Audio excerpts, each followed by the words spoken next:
You walk into a crowded party, a new office, or a busy campus dining hall.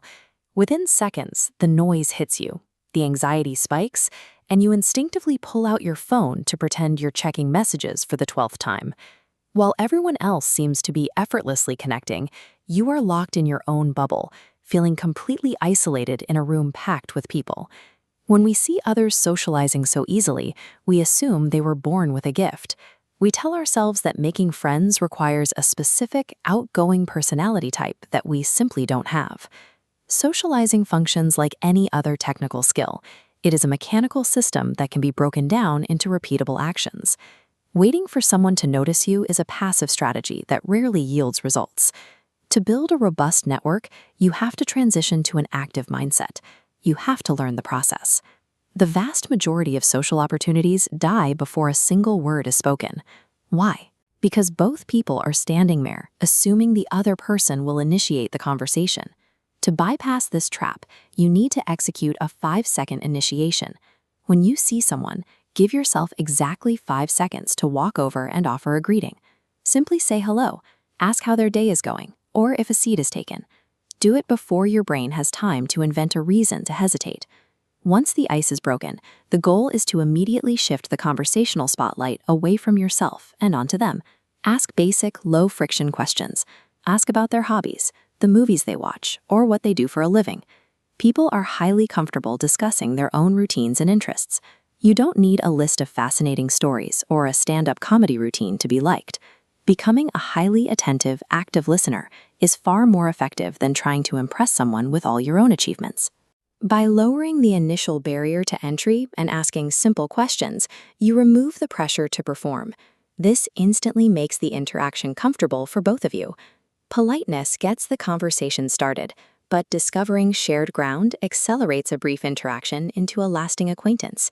You are looking for high-yield topics where your interests overlap. This means scanning for mutual engagement in sports, gaming, fitness, or specific genres of music. When you hit on a shared passion, when someone says, "Wait, you like that too?" there is an immediate physiological shift in the conversation. The energy spikes. You scan their answers to find that overlap. The moment you identify a mutual topic, that central intersection illuminates. Staying in this zone provides a high volume of discussion points, helping the conversation flow naturally on a topic you both enjoy.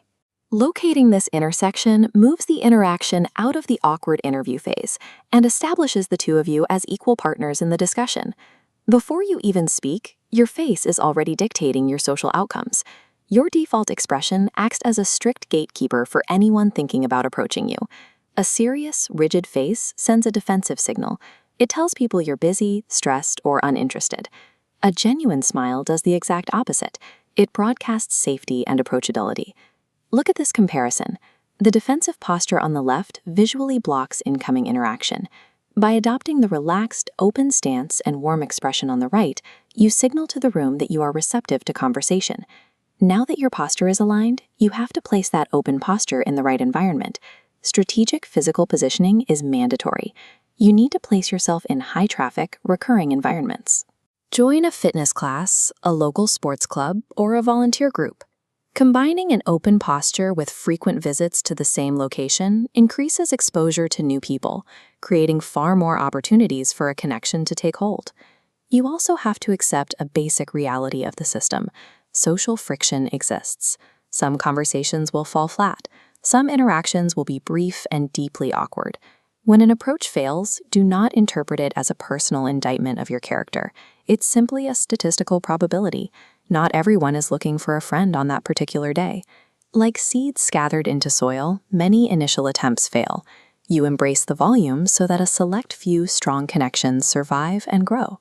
Once a connection takes root, the initial encounter phase ends, and the relationship maintenance phase begins.